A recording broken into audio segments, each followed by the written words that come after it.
Hello and welcome to the Long Island Weekly Weather Report. It's 9:30 on September 15th, 2024. We had a pretty decent weekend, a bit hazy at times, though I noticed the haze seemed to get a little bit better later this afternoon. But it looks like there's more, and then we got to watch the clouds from this system. But we'll just go over the weather we had yesterday. Obviously, yesterday we still had that haze around. You can see this was the sunset, very yellow sunset, not quite as orange as it was on Friday, but it did get a little more orange a little bit later on. So, but still yellowish. So the smoke was thinning, and last night I was actually at Long Beach. So look at the moon over the ocean, which was pretty. It was nice to see the nearly full moon over the ocean, and fairly clear sky. There you go, just a little bit of that haze, but it seemed like it got a little thinner. It was starting to get thinner last night. Today was a lot better. The sun looked fairly normal today. Let's get some photos out here. So the sun looked fairly normal here at Massapequa Lake. Here you can see not much haze at all as we got until later this afternoon. I wish I could have been in the pines again, but unfortunately I did not. Did not take advantage of it. I wish I had. But there you go. So it's what we had. Plenty of sun this weekend. A few clouds early part of the day. There's the moon nearly full. Still see a little bit of that haze out there, a little bit, but not as bad as excuse me, it has been. So you can see the satellite here. You can see we had some clouds earlier on, and then they cleared out for a nice afternoon. And again, not too much of that haze. Though noticing a little bit more of it over here, a little bit more of that smoke there, and then we have this developing tropical system that's been named 8 so we're going to be talking about that as well. So let's look at some satellite imagery first from the MODIS satellite. So you can see there's the smoke, mostly off over New England. You can see there was a little break that kind of drifted over us later part of the afternoon today. That gave us kind of a little bit of a break with some better looking skies and better air quality. Also, the dew points dropped a little bit. You can see all that smoke just kind of swirling around here. And then, this isn't going to show. And then we have 8 over here. So this is soon to be, I think, Helene.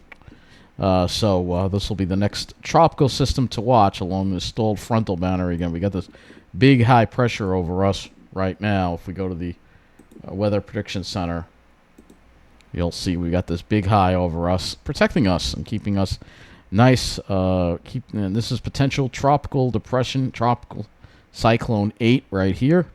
Got the high over here, and it's going to be a battle between this high and this low developing as to what happens this week.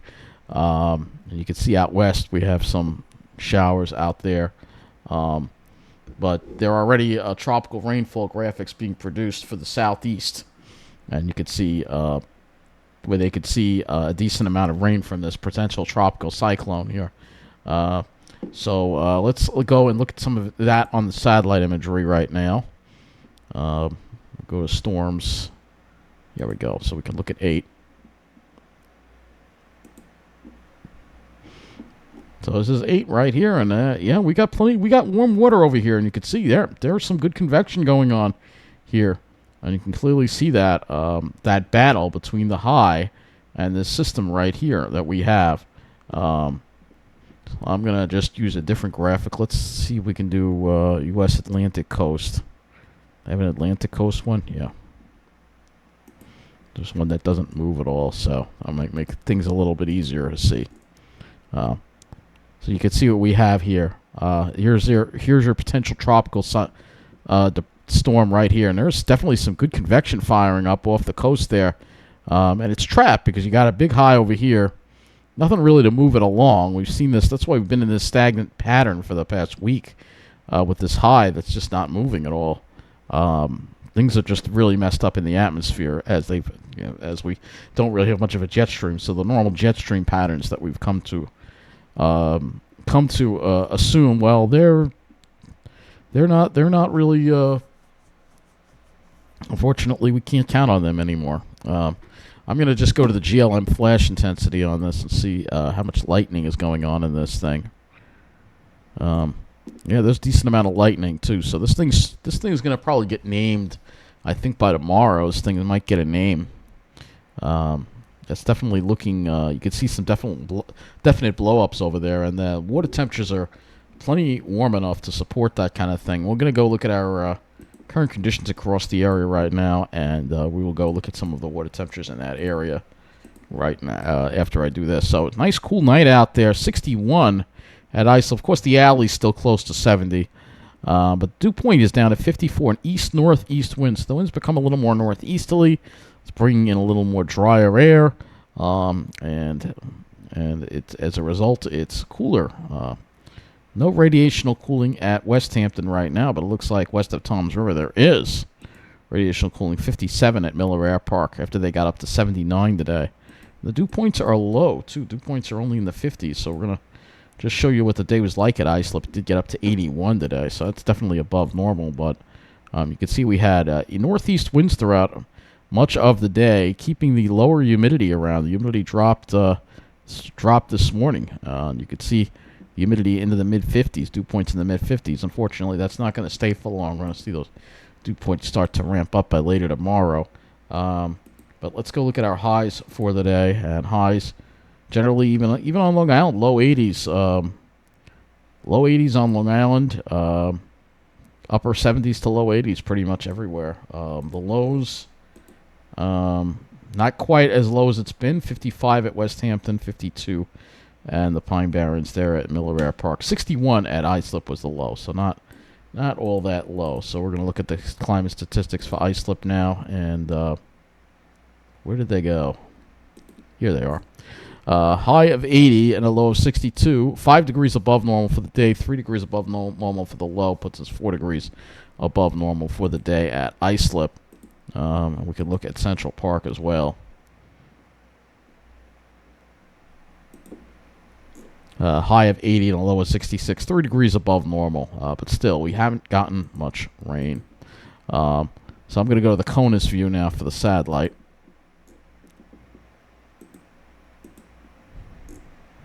I'm seeing a lot less smoke from out west. That's good.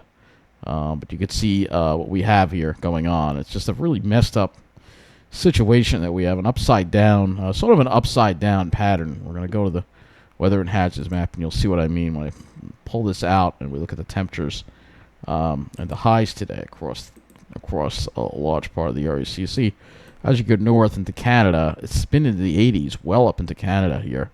Into Ontario, he's not supposed to be this warm in mid-September at all. I'm going to pull this out a little more here. And you can see they've had 80s and 70s well up into Ontario and Quebec. The western part of Canada is cooler, but the eastern part is pretty warm. Pretty warm. So we're going to go zoom out, and you can see it looks like there's already tropical advisories being issued. So let's go to the National Hurricane Center on 8. The latest public advisory on 8. Potential tropical cyclone 8 moving erratically off the coast of the Carolinas, expected to bring heavy rains and coastal flooding. So its maximum staying winds are up to 45 miles an hour, and it's about 140 miles east-southeast of Charleston, South Carolina. Moving northwest at just 7. Very erratic movement. The minimum central pressure, nothing too impressive, 29.71 inches, but this thing is going to... They already have a map out for it on the warning cone. They expect this thing to become a tropical storm, and because of that, tropical storm warnings are now in effect for much of the coast of North Carolina, south of Cape Hatteras, and also South Carolina as well. And it has it moving, doesn't have it moving up the coast, luckily. That high is protecting us, and instead it's going to be moving inland. And who knows how much rain we're going to actually see from this. Originally it looked like we were going to see a decent amount, but some models are saying maybe not so fast. If we look at the flash flooding potential, you'll see that they just got us in a slight marginal risk. The best chances of rain heavier rain are going to be in the Carolinas. So you have it ready to have the tropical storm warnings in effect. Let's take a look at some of the observations of where this thing is. Water temperature is 82. So we got water temperatures definitely warm enough to support development. And you can see those strong northeast winds. In fact, the winds are becoming more northeast as a result of that system even here too. And we're going to see that tomorrow as well. And again, looking at the satellite, you can see here is your depression here, high pressure over here, and we're going to now go to the models. I guess we'll go to that, and we'll first start with the upper air pattern that we have with the jet stream, and you'll see how messed up it is. So you see there really isn't much of a jet stream. This cut thing is just cut off. The jet stream is just a complete mess, and it looks like it's going to stay that way as we head into, pretty much as we as we head into the rest of the month. And it looks like there's some ridging in the east, but again, a very kinked up looking, dysfunctional looking jet stream. Not a surprise. You could see that big ridge in eastern Canada. That's the ridge that's also building down and suppressing the system 8. And eventually, though, we'll get to see some piece of it eventually. But we kind of stay in this upside down pattern. Here we are into next week. Still see that ridging in the east. No real troughing in the east. So with the pattern like this means, above normal temperatures. That's pretty much what it means. And if we go look at the Climate Prediction Center, which we'll do at the end, you'll see that we'll probably have above normal temperatures. But we'll go to the temperature anomaly chart instead. You can see those well above normal temperatures, especially in Canada, continue.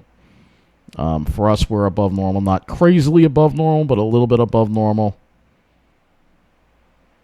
Not really any big cool downs at all until maybe we get to October. That's way very, very far out. So things are going to stay on the above normal side for the remainder of at least what looks like the remainder of the month on most of it.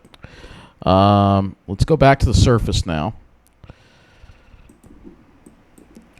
So you see that high pressure there protecting us from the system. Eventually it does wind up trying to make its way up a little bit, but you see it kind of has a little trouble. And now I'm wondering how much rain we're actually going to see, because the GFS has been trending drier, and here comes another big high for the weekend. I hate to say we could use some rain. Unfortunately, we had a great stretch of weather, but it was mostly ruined by all that damn smoke. So I couldn't get to the Pine Barrens as much as I would have liked. So I don't want a wet stretch of weather, so it's fine by me if we don't. I mean, we do need a little bit of rain, but it's fine by me if this thing's kind of transient like this is showing, and maybe we just get a little bit of rain and some clouds from it. It's not going to be a very strong tropical storm. It's just not going to have a very much strength to. It doesn't have much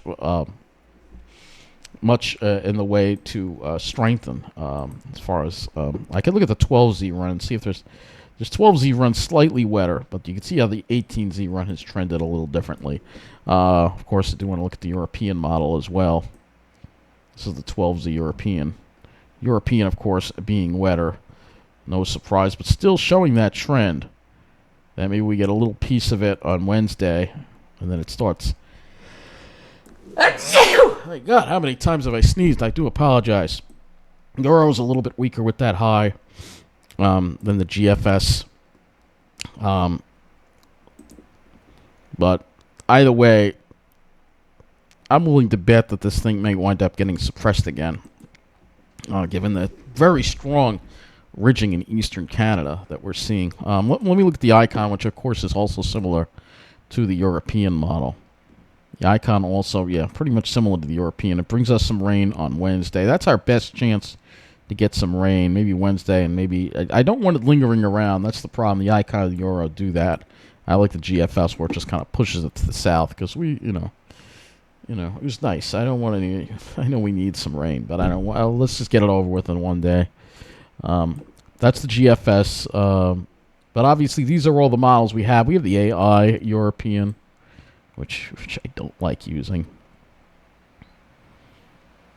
The AI definitely has. You all have that high that's building down again. So it's really weird that the high. Normally you don't see that. It's very much a springtime pattern to have highs building down from New England. It's usually you should be having a west to east flow, but we're not seeing that because we don't have a jet stream, which again is that's what the abnormal thing is going on right now in our atmosphere.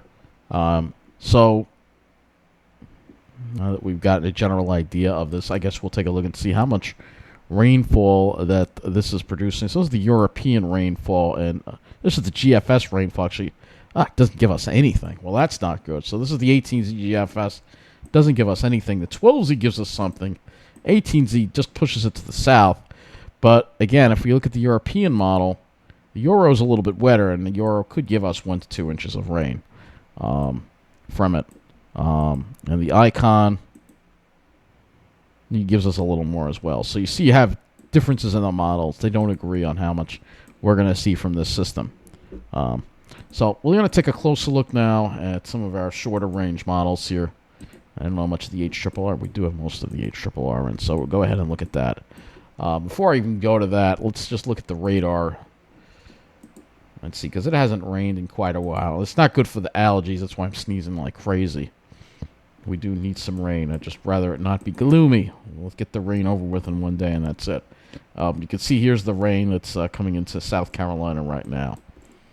All right, HRRR model. So this is the HRRR, and you can see keeps the rain pretty much to our south. This is all the way going through most of Tuesday. Maybe it develops a couple of stray showers, but other than that, we're still going to be dry until Tuesday, according to the HRRR model, at least. This is as much as we got on the HRRR. You can see that high there, sitting off the coast there. You have the NAM. The NAM 3 is... All right, we have the 18Z NAM 3. Can look at that and see if that produces anything here. And, yeah, we'd have to wait until at least Wednesday to see any kind of moisture from this. And it looks rather scattered in nature, at least on this NAM model here. So whether we're going to actually get a soaking on Wednesday or not remains to be seen. We could use it because, again, things have been very, very dry, really dry, abnormally dry. We've gotten like a quarter of an inch. We're in the middle of the month already. It's like we get too much rain and then we don't get enough rain. This is all part of climate change. The patterns, let's switch. It's one extreme or the other. It's very hard to get a happy medium. So now that we're through all that, let me go back to the HRRR and we'll go ahead and look at our dew points and wind flow, because we will start seeing the winds pick up. So the dew points are comfortable, and they'll stay that way for at least a good part of tomorrow, but then the humidity starts to rise as we get into tomorrow, later tomorrow and tomorrow night. The winds, again, easterly. We have an easterly flow, maybe a little more southeasterly, and then Tuesday it becomes more northeasterly, but you're generally seeing more humidity come in from the tropical area associated with this storm as we get toward Tuesday, though if you're in New England, you'll still be enjoying dry air. Temperatures, obviously with that easterly wind, probably not. I was surprised how warm they got today. Tonight might be a little bit on the cooler side. We might see some more lows in the 50s.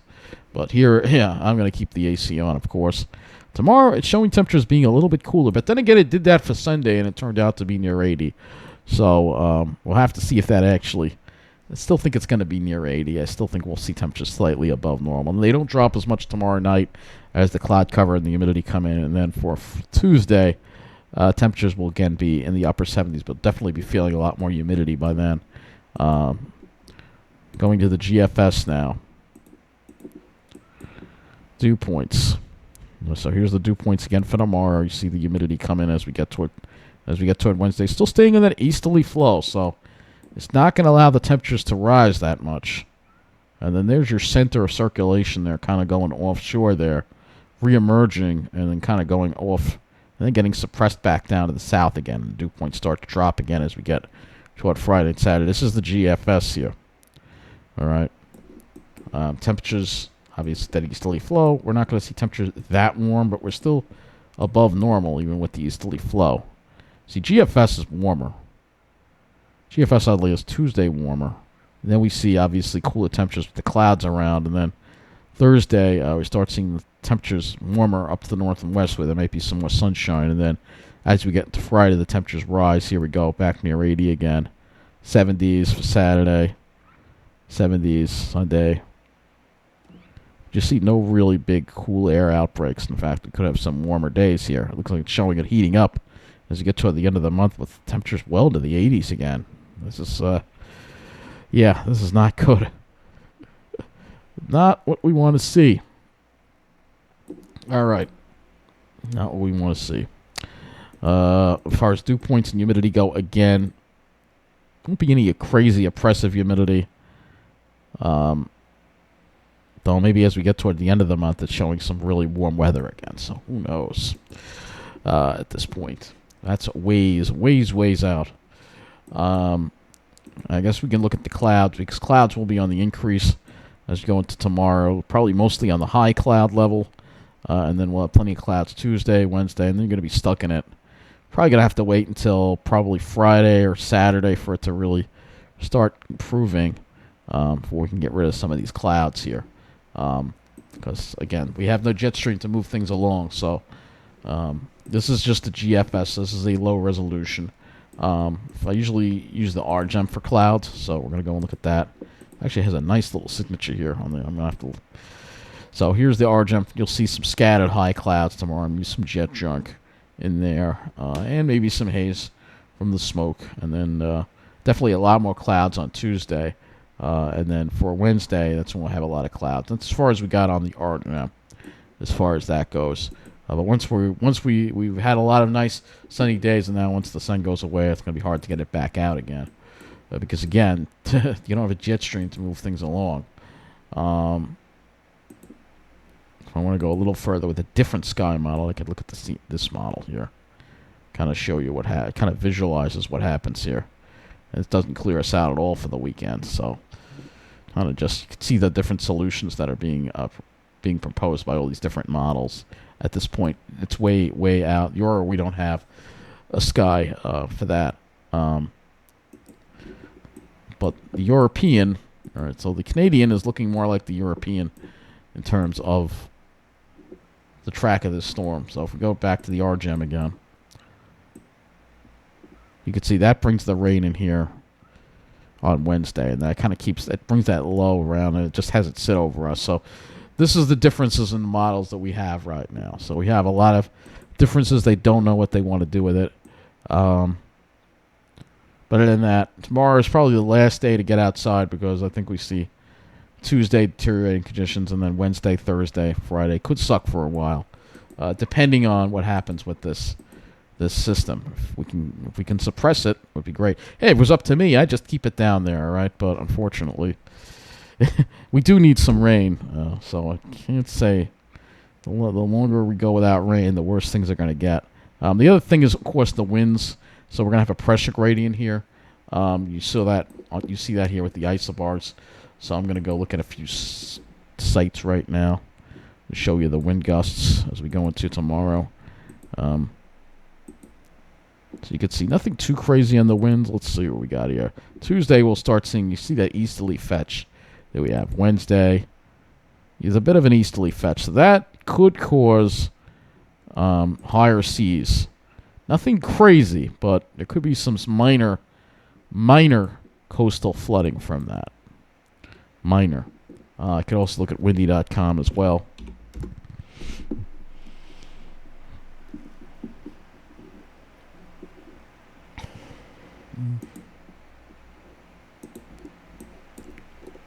You can see the wind gusts here. Stronger wind gusts, obviously, over here, where they're getting some decent wind gusts. But I don't think the storm's going to create too much in the way of strong winds. It's just going to mainly rainfall at this point. But here, as we get into Monday, you'll see that some of those stronger winds start making their way into the Jersey Shore. And then Tuesday, we may have a pressure gradient develop here. It looks like Tuesday into Wednesday with these showers, where you might have an easterly wind over here on Wednesday. So if you look at the waves, there could be some rough surf for sure. So definitely not. It's going to be pretty unpleasant once we get toward Wednesday, I think.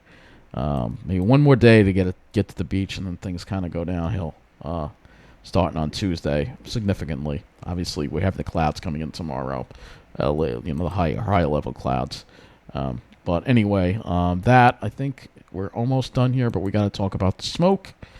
That's the next thing we're going to talk about. Let's see how much of the smoke model, and not enough of the 0Z run.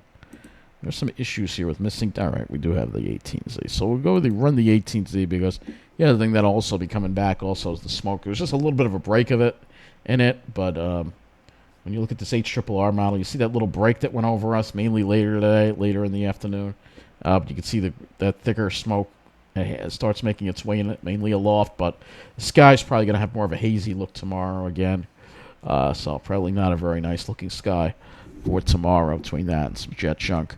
But you'll see some sunshine. That'll be the last day you'll see it. Because after that, we're going to get stuck in the clouds for a while. And who knows when we get out. It all depends on, again, GFS wants to have a stronger high here and suppress this down. And if that happens, we can have some more sunshine. But if the European is right, yeah, the euro has, we don't have, that's the 18's the euro. We go to the European, I kind of wanted to show the difference here. The euro's got a little bit of a different look. It has the system to the south, but still close enough that we could have some clouds in the area. Who knows, maybe some parts of the Jersey Shore could even have some sucky drizzle, which I really don't want to see.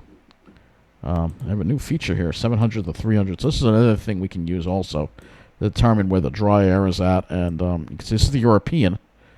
So they have this feature now. You can see the dry air gets in here Sunday. Brown, that's what you want to see. But there's a clear difference here. So here's Saturday on the euro, and then I'll go to the GFS, and there'll be a big difference. Yeah, look at that big difference. GFS is much stronger bringing that dry air in. I can look at the 12Z run. Yeah, they're both. So the GFS, I want the GFS to be right. I'd like to get some rain on Wednesday, and then let's get it over with and have some nice weather again. But we'll have to see what happens. Right now, I can't tell you. I can only give you the different outcomes that we could have. Obviously, better chances for improve as we get towards Sunday, I think. But anyway, Climate Prediction Center. Let's go there. No surprise, 8 to 14 day has the whole country above normal. No one is below normal. And just slightly below normal in the Northeast again they have on the 8 to 14 day. We're in the equal chances. This is the 6 to 10 day. There's an above normal right along the coast stretching from the southern half of New Jersey in the 6 to 10 day. That's due to TD8. But other than that, above normal in the Midwest, below normal in the West. We don't want to see that. Well below normal in New England. So that's not good. It's very dry. We could definitely use some rain. Usually we'd get that with a cold front, but we're not getting any normal cold fronts because, again, we don't have a jet stream. So anyway, once this thing gets named, I'm going to probably have to do updates more frequently. But you can see here, this is TD8 right here. That's TD8. Let's look again at one more look at our. It's probably the last. I'm just curious to how the ice situation is going on the sea ice today here. The road to the bottom. Let's see where we're at here with the ice thickness in the Arctic. So we were the fourth lowest in the 46-year microwave record. So we're definitely not a record low, but the ice levels are definitely low. This is one of the maps that they use here to show it to you. And 2024 is over here. So we're not all the way at the bottom, but we're definitely below normal with sea ice extent. So nobody else talks about that. I figured I would talk about that. So again, we'll be one. Again, here's the other look at it here. We should start building ice up there as the temperatures drop. But we're still seeing a lot of warmth around. And again, the jet stream is just completely dysfunctional at this time, as I've spoken about before. So anyway, that is going to wrap things up. And again, we are tracking potential tropical cyclone 8. And I think it will become a tropical storm. But probably won't be too strong of a tropical storm as far as winds go. But the rain is the main issue that we're going to have to watch out for this thing.